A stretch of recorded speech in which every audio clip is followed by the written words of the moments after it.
নমস্কার ফ্রেন্ড, আজ সকালবেলায় উঠে দেখি এই যে বাবা জীবন সব আমার মিনি টগর গাছে বাসা বেঁধেছে।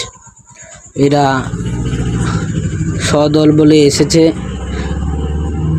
আমার ছাদের মিনি টগর গাছের পাতাগুলো খেয়ে কাটিং করবে। আমি কি এদের বলেছি যে কাটিং করতে? তাই আমি ভাবলাম এদের কষ্ট করে আর কাটিং করার দরকার নেই। আমি এদেরকে কিছুতেই না খাইয়েও পাঠাতে পারছি না, তাই ভাবলাম কিছু একটা তো করা উচিত। এদেরকে কিছু খেতে দেওয়া উচিত। শুধু পাতা খেয়ে এরা যাবে না, এবং পুরো যদি খেতে দেওয়া হয় এরা পুরো পাতা খেয়েই যাবে। তাই এদের জন্য কিছু খাবারের ব্যবস্থা করলাম। এই যে দেখছেন আমার হাতে এই কীটনাশকটি, আমি হাফ লিটার জলে প্রায় এক চাপার হাফ চাপা মতন এতে মেশাবো। মিশিয়ে পাতার সঙ্গে এদেরকে খেতে দেব।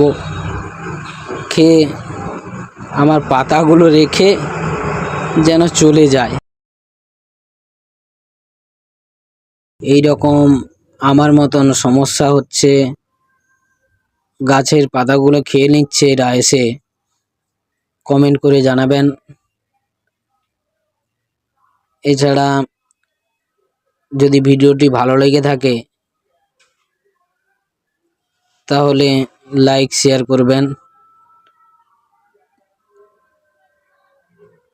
যদিও বর্ষার সময় খুব একটা সময় যে বর্ষা থেমে থাকে তা বলা যায় না, কখন বর্ষা চলে আসবে।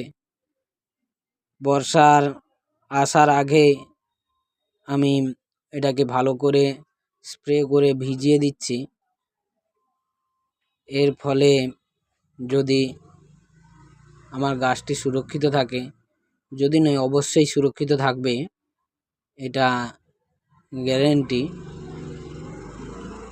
কারণ আমি আগেও এই রকম সমস্যা পড়েছিলাম, তো এটা ব্যবহার করেছি, ফলে ভালো রেজাল্ট দিয়েছে। তাই ভাবলাম আপনাদের সাথেও শেয়ার করি, আপনাদেরও কিছু কাজে লাগুক। আপনাদেরও ছাদের বা বাগানের, বাড়িতে ছোট্ট বাগানের গাছগুলো সুস্থ সবল থাকুক। ধন্যবাদ, সবাই ভালো থাকবেন।